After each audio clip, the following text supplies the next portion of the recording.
So to kick everything off, I'd love to say a word first about Angad. Angad Paul, not only a graduate of MIT, but strong ties to Imperial College as well. He's on the board of directors of the NHS Trust as part of Imperial as well. Currently runs a multi-billion-dollar company called Caparo that specializes in manufacturing, in materials, and in mining as well. I believe that's all correct. I'm sure he'll correct me. But has also done a whole slew of sort of entrepreneurial projects within that business, but also outside of that business, including building a Formula One car, which was a bumpy experience and a very interesting story as well. But also been executive producer of a number of movies with guys like Guy Ritchie, including Lock, Stock, and Two Smoking Barrels. But the real interesting part about Angad, and we've had him speak at some of our MIT events before, is his view on entrepreneurship and about making a difference and doing it your way and doing something different. So without further ado, Angad.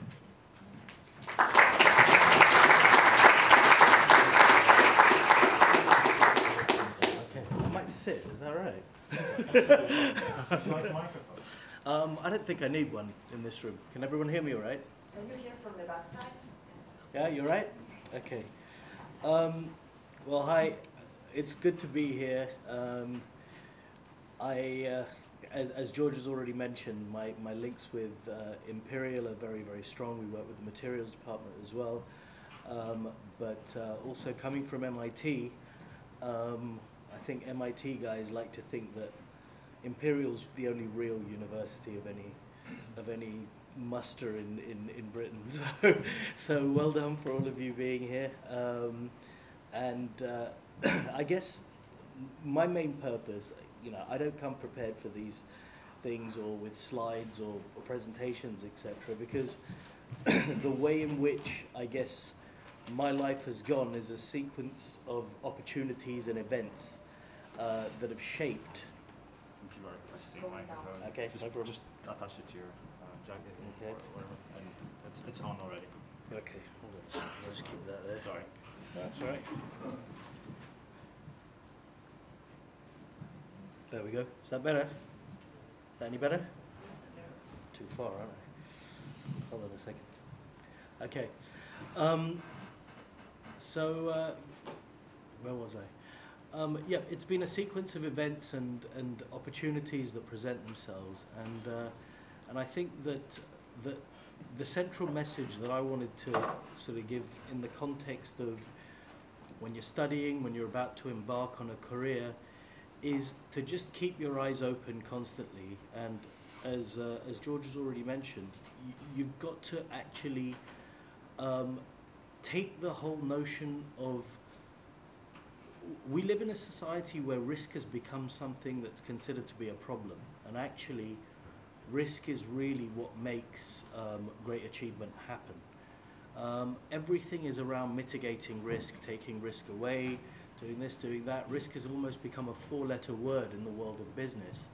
And I think we need to sort of turn back the clock to the whole notion of what entrepreneurship was, which was bringing good ideas, first of all, good people together, secondly, good ideas to reality.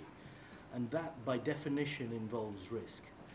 I think we live in a time now where money is more and more scarce. So anything that you can do or develop that actually saves money or saves the need to utilize money for any period of time is a very, very good area to be. And I saw the show of hands, and we're in the computer science department.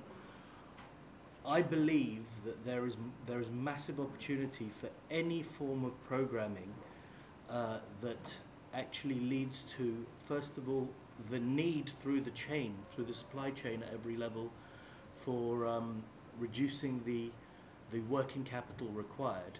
And then ultimately, as I said before once in the MIT Enterprise Forum, I think that actually we're facing a time when we might be seeing the advent of what replaces money.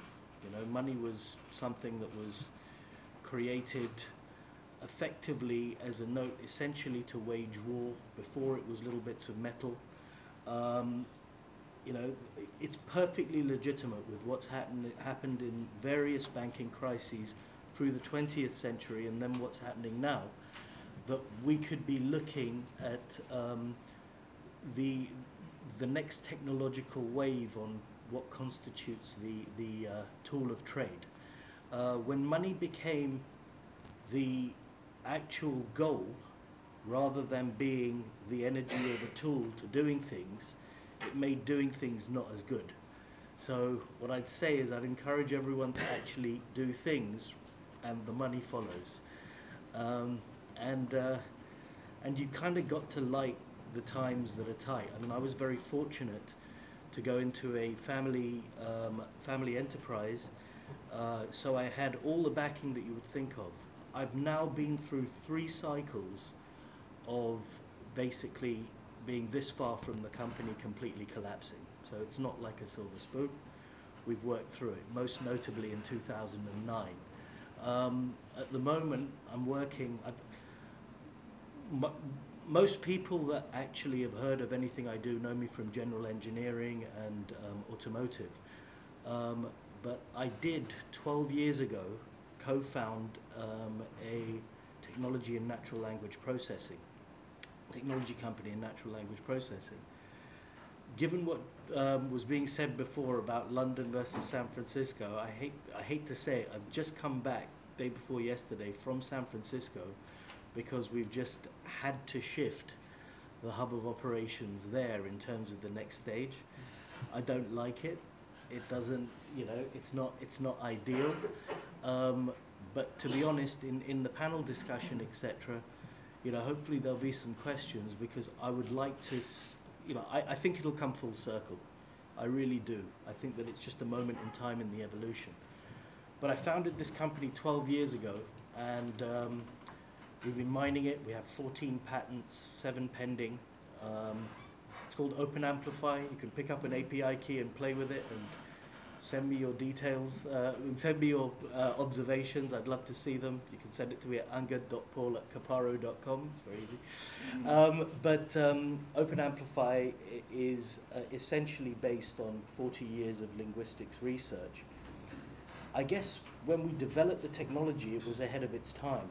And when social media came along, suddenly we kind of knew why we were there, and it's because we can make sense of social media. We can make sense of the noise. We can deliver empirical information based on gathering sentiment and inference from the chatter. This is something that I think will become more and more relevant. But for me, what's really exciting about it is that, yes, I think it can grow, and you know, we're getting the right audiences and the right people and the right traction at the moment. But I think what's really exciting about a technology like this is it will change the way in which people have a voice. So it's the next wave of what the internet delivered, which was that people could actually start interacting. Now, the people that have to listen can very, very clearly see the sentiment of the wider population. So I'm very, very excited about where technology is going at the moment. I'm not going to take much more time because there's going to be a lot of things. I just wanted to get some food for thought out there. Most of you, you know, are embarking on periods of your life, but one thing I really agree with that was said before is that for you guys who are studying right now, my era, everything was about going into investment banking. You know, that was it. You know, when I graduated MIT, it had to be that. It was amazing that I didn't do it. Had I not had a family business, I probably would have done it. You got the opportunity to do something a hell of a lot more productive, and with where you are, the world needs you. You know, it needs your talent, it needs your brains, and that's why just one last parting shot is that I'm in the process right now of trying to put together an entity which is going to invest in cross-border transactions on technology. Mostly for businesses that are slightly mature, but one of the ideas is that we will be doing an element of angel investing. as well. So I was keen to come here. That's hot off the press. It has every chance of not coming together. Okay, I'm sitting here. It has every chance of not coming together because it's amazing. You know, there's so much flux and so many things going on, but I'm doing it because I believe that there's a hell of a lot coming out of people like you, and I'm a bit past it now. So good luck with everything.